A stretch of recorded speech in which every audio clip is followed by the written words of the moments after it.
मी नाश्ता केलाय. आमचं गोट्या धंद्याला गेलेला परत मागं आलाय बघा खायासाठी.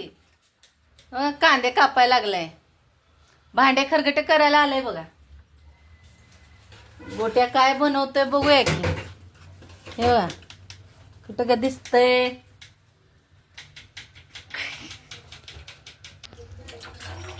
गोट्याला तवा घासून दिलाय, उंठाना घासून दिलाय, सगळं आयतं पाहिजे बघा.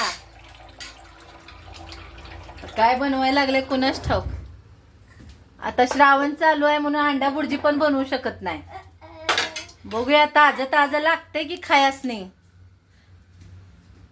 आणि गोट्याचं हाताचं आमलेट खावावं. कारण यावं लागतंय भाग्यश्री एक नंबर. हे बेसन पीठ द्यायला लागल्या. पावशेर बेसन पीठ आणलंय दुकानातनं. कशाला आमच्या घरात काय नसतं बघा. हळद टाका बेसन चिल्यात, जरा मीठ टाका, आहे का नाही. बोलायचं नाही. बस बास की बाबा. बघ की तू बनवणार आहे कसं बनवतोय. मी खाल्लं ना बेसन चिला मगाशी, तर त्याला पण पाहिजे होतं वाटतं. सांगितलं नाही. शिमेला चालत नाही.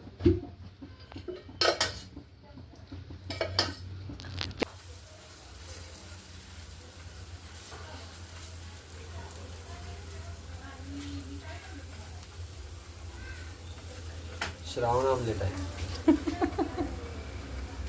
हो हो बघ ना ते जळून जाईल तो बेसनवाला चिला.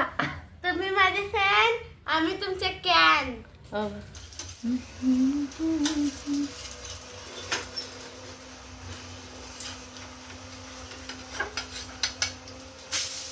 वा वा वा वा जिंकला बघ.